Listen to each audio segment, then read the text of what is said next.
Pinion's Playhouse is on the air. Turn the volume up. We've got lots to share. Listen in your car or your underwear. Frank Opinion's on the air. So join. Did you ever ride a snowmobile? I did. I had in Colorado. I expected it to be a whole lot of fun and pretty easy because, I've had lots of motorcycles and no, not at all. Now I understand now they have them with power steering. It's a whole lot, but man, this was not fun at all. Oh, by the way, my name is Frank Opinion and you are, as you know, you are on the Frank Opinion Joe podcast. I appreciate you checking in. Also, not just check in, but check out aocreatives.com. aocreatives.com is their website, and get in touch with them about podcasts if you want one or want to make yours better. Same with websites, aocreatives.com. Please hit the follow button. That way you never miss a joke. The reason I asked about snowmobiles is this joke has a snowmobile in it. We went to... I don't even remember, Snowmass, Aspen, wherever it was, on vacation years ago with the kids and rented some snowmobiles. And I wrecked one and had to buy a whole new fairing and windshield and the whole deal because I was an idiot and I thought I could handle it, but I couldn't. So I didn't like it, didn't enjoy it. I would like to try one of the newer ones with power steering and all that stuff because, man, I remember you had to manhandle this thing. You had to be fairly strong, which I'm not, to just turn it. So the joke is about, and this takes a while to tell, and I like them. The longer it takes to tell them, the more I like them. And it's the story that I know a lot of people want to retell it as an Eskimo, but the star of the joke is not an Eskimo. It's a guy who lives way, whatever the most northern point of the globe is, the Arctic Circle or whatever. That's where he lives, but he's not an Eskimo. And the reason I make a point to say he's not an Eskimo is that in this joke, this guy's got a massive beard. I mean, a beard that's so full, you barely see his face. It's down on his chest. And Eskimos don't have beards. Did you know that? They have no facial hair. Neither do Native American Indians. Watch any movie where they're Native American Indians, and if they're bareback on a horse, they have no chest hair, no back hair, no facial hair. They don't, and neither do Eskimos. Isn't that weird? How does that happen? That a certain group of people don't ever have to shave? That'd be kind of nice. Unless you like having a beard, then you're kind of screwed, because you don't see any Native American Indians with beard. They have no facial hair.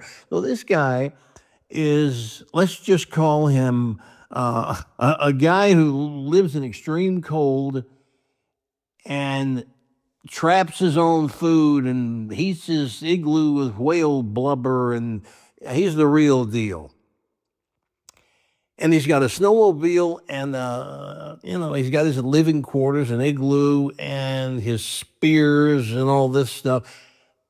He never goes into town because town is not close. It's 4 or 5 hours by snowmobile. So what he does is he makes sure that for months he has all the supplies he's going to need, all the flour, all the grain, all the he'll go into town and stock up for a year. And he has a giant tank at his place with gasoline for the snowmobile. Because let's face it, you can't drive 4 hours in. If you're running out of fuel, you'll never make it. So he has a giant tank, storage tank of gasoline.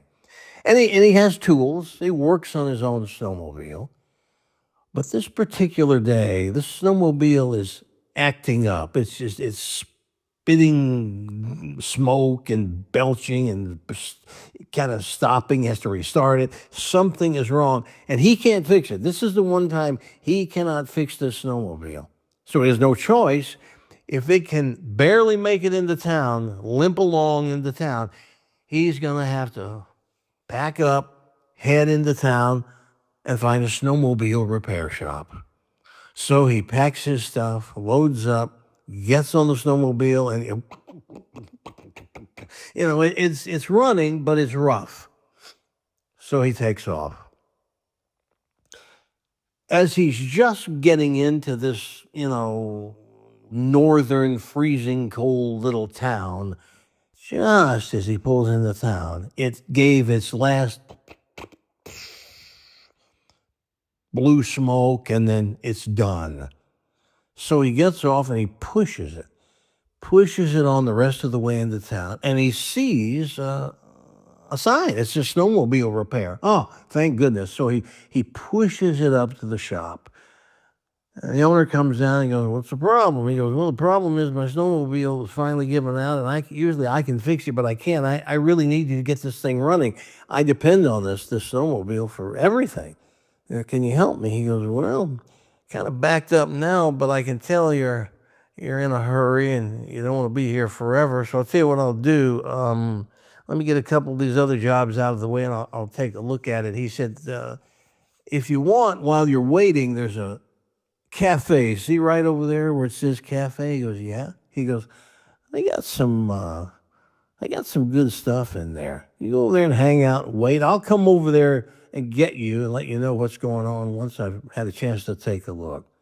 Now, keep in mind that this northern mountain man has never been in a restaurant, never been in a cafe. I mean, he lives out by himself in the middle of nowhere. He's not too wise to the ways of the world, so he's never, he knows the word cafe, but he's never been in one.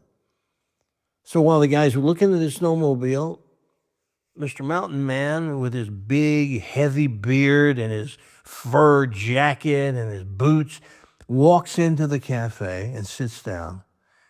And the waitress comes over and says, "Well, welcome. I don't believe I've seen you in here before." He goes, "Well, I've never been in here before. I've never been anywhere, really. I live way, way north, kind of out in the wilderness, nowhere, and I need to kill some time till the snowmobile repairman comes over and tells me what's going on with my snowmobile." She says, "Would you like to see a menu?" He said, "What?" She says, "A menu." He goes, "No, I'm sorry, I don't know. What is that?" She goes, "Whoa, wow, you do live out in the middle of nowhere. A menu is it's a thing you look at. It tells you what we have to serve, food." He goes, "Yeah, I'll take a look at that." So she leaves, and he's looking it over, and she comes back over to the table, and she says, "Well, have you decided?" He goes, "Yeah, but I don't really understand a lot of what's on the menu, but I'll tell you what looks interesting to me." And he points to a kid who's with his dad, a couple of booths over, and he's eating ice cream out of a bowl. And he says to the waitress, he goes, "Man, that kid looks like he's really enjoying that. What is that stuff?" She says, "You mean ice cream?" He goes, "Yeah, what is that? Is that what that is?" She said, "Yeah, it's called ice cream, and most people really, really like it." And he says, "Well, I'd like to try that." So what that kid's having there, that what is that? It looks white. She goes, "It's vanilla. It's just vanilla ice cream. I'll try it." So she brings him 2 big scoops of vanilla ice cream in a bowl. Now, again, keep in mind, this guy is pretty uncivilized, so he's not used to silverware or utensils. So he just reaches down with his bare hands and starts shoving ice cream into his mouth, and it's all over his beard. He's got ice cream, dripping down his beard, off his chin. His nose has got ice cream on it. And she says, "Well, what do you think?" He goes, this is really good. Really, really good." So he just keeps shoveling it in barehanded, no utensils. And just then there's a tap on his shoulder, and he looks up. It's the snowmobile repairman. And the mountain man looks up at him with this ice cream, dripping off his beard, stuck in his beard and on his face. And the repairman says, "Well, sir," says, "it looks like you blew a seal." He goes, No, this is ice cream."